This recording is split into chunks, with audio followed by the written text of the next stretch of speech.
Here is the first story. My life took a dramatic turn in 2010.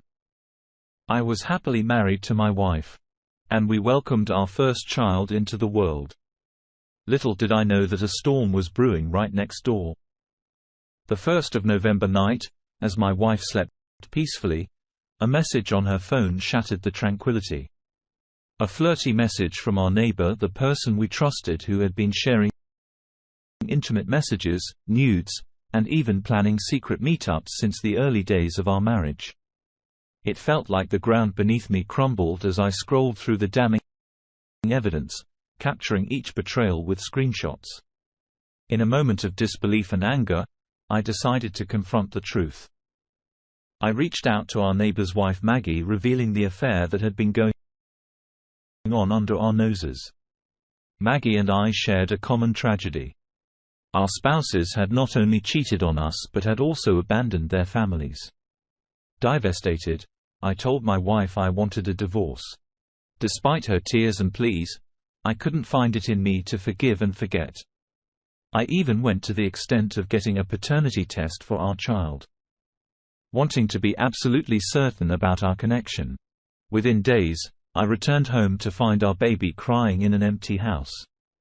A letter left behind explained that my wife had left with her affair partner, declaring she never loved me. It was a heartbreaking revelation, especially considering the abandonment of our infant child. I sought out Maggie only to discover that she too had received a similar letter from her husband. We bonded over our shared pain.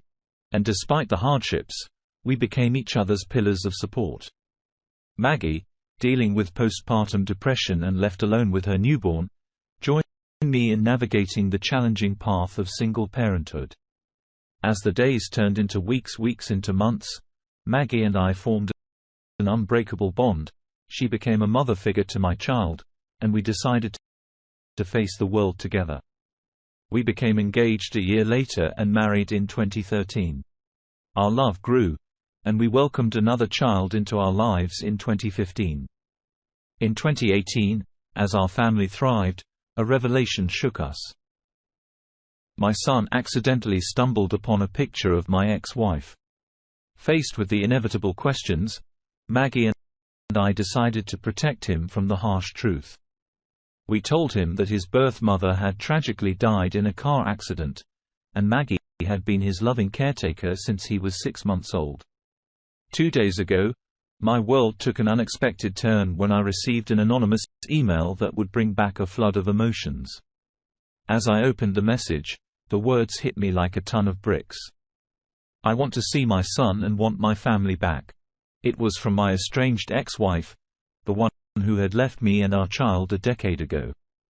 In a mix of shock and disbelief, I decided to share the message with Maggie, my pillar of strength. Her initial reaction was one of panic, fearing the possible upheaval this might bring to our lives in a moment of uncertainty. She turned to me eyes wide with concern and asked if I would consider taking my ex-wife back. I took a deep breath, trying to calm the storm of emotions within me, and reassured Maggie. I reminded her that my ex was a part of an ugly past, a chapter of betrayal and heartbreak that I had willingly closed. I looked into Maggie's eyes and affirmed that I would never leave her, never go back to a person who had once shattered our lives with deceit. The last 30 days have been a whirlwind of emotions and revelations. 2 days ago, I received an anonymous email that rocked the foundation of the life Maggie and I have built together. The message was from my estranged ex-wife, expressing a desire to see my son and reclaim the family she left a decade ago. The news blindsided us, and Maggie, understandably, was anxious about the potential disruption this could bring to our lives. I shared the email with Maggie, and her concern was palpable. She looked at me. I was wide with worry, and asked the question that lingered in the air. Would I consider taking my ex-wife back? I took a deep breath, trying to steady the storm of emotions within me. I reassured Maggie, reminding her that my ex belonged to an ugly past, a chapter of betrayal and heartbreak that I had willingly closed. I looked into her eyes, emphasizing that I had no intention of leaving her for a person who had once shattered our lives with deceit. As we navigated this unexpected turn, it became evident that our commitment to each other and our family was unshakable. We didn't require a lawyer in this situation, contrary to what some believed. Moreover, there was an aspect of my story that needed clarification. I had divorced my ex before marrying Maggie, and it seemed she was unaware of this fact.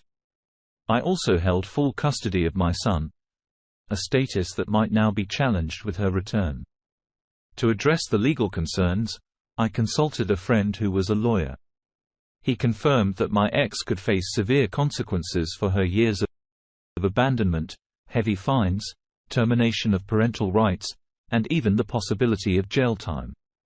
He explained that if a parent fails to physically contact a child for over a year, there's a 99% chance of termination of parental rights. With this legal insight, a sense of relief washed over me. Maggie and I decided to join therapy with my son, aiming to navigate the truth about his biological mother. I also reached out to my ex's father, who is still a friend, to gather more information about her life over the past decade. It turns out she had sporadically contacted her sister for financial help, but her sister was no longer willing to assist, citing excessive requests. Her father painted a picture of her current life: a minimum wage job, a small apartment shared with 3 roommates, and a general struggle. However, he also cautioned against introducing her to our son, suggesting she might be a bad influence. Curiosity led me to contact her sister, who revealed the nature of their conversations over the years. It was disheartening to learn that my ex had only reached out for money, never inquiring about our son. Furthermore, she informed me that the affair partner was in prison for assault since 2015, which brought a surprising sense of satisfaction. Despite these revelations, my ex-wife remains in the dark about the divorce. She still believes we are legally married and has made no attempt to contact us within the past 30 days. Family counseling is progressing well, and Maggie and I have decided to legally adopt each other's children, solidifying our commitment to the family we've created together. As for my ex-wife, it seems her sister might have informed her about her legal standing and the futility of pursuing a legal battle. I have not heard from her again. I guess it was just a fizzle in the pan. Now for the second story.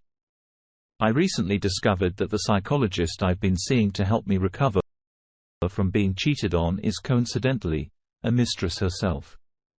To add to the complexity, my mom knows friends of hers. This revelation has left me incredibly uncomfortable, especially considering that I've been told to let go and overcome this by someone who seems to empathize more with the perpetrator than with the victim, in this case, me. I understand that psychologists are human and can make mistakes, but they also deal primarily with vulnerable people and hold significant power. I believe they should be responsible and know their own limits. I was already angry before, but now I find myself even more upset, questioning how she could look me in the eyes and advise me to forgive my ex. Simplifying with whatever disorder in his life supposedly drove him to hurt me. I feel the psychologist's advice is biased and unprofessional. Instead of referring me to a more suitable therapist, she seems to be taking a stance that aligns more with the perpetrator. Frankly, I want to find a new psychologist, but I'm not sure if firing her is even possible. Interestingly, my divorce lawyer is also a cheater. Initially disturbed by this revelation, I found that it actually made him a better lawyer. He provided insight into the mind of a cheater and helped me move past feelings of vengeance. However, lawyers are different from psychologists, the latter being meant to support health and well-being. If I were any worse off, this situation could send me spiraling. Being a therapist myself, I understand the importance of remaining unbiased when treating people. While psychologists are human and may have their own experiences and biases, there's an ethical responsibility to prioritize the client's well-being. I believe my psychologist has the choice to refer me to other providers if she feels she can't stay neutral, and I hope she is able to do that. Nevertheless, I can't shake the concern that her own experiences and biases might be influencing my treatment. Now for the third story. I'm a 29-year-old guy, and my now ex-wife, who's 28, reached out to me today to apologize for cheating and express a desire to talk again. My initial response was to block her. I've pretty much given up on romantic relationships after the divorce, and her text reminded me of the loneliness I've been feeling. A few years post-separation, she's telling me she's disgusted with her actions, has gone through therapy and wants to reconnect. I'm aware she lost her job during the pandemic, and I know lockdown has likely left her feeling very lonely. However, her reasons for reaching out now feel obvious and frankly selfish. While I can't see myself forgiving her, her message made me realize how lonely I am. I've gone on a few dates post-divorce, but they fell off. One woman I was seeing wanted exclusivity, but on the first night left her phone open with a tender conversation saying the complete opposite. That experience, along with the effort I've put into relationships, only to be let down, has made me jaded.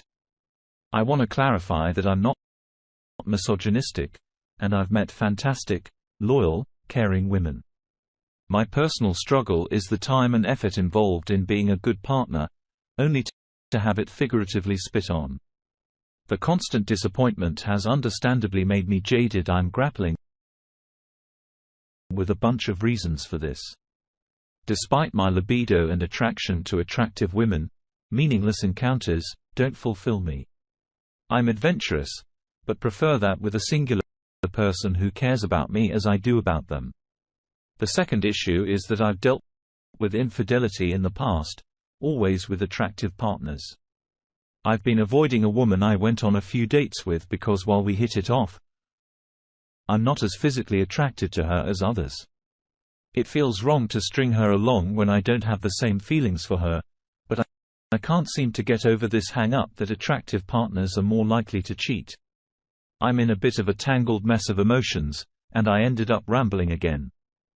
Dear listener, if you have reached this far, please click on the subscribe button. It will be a great help.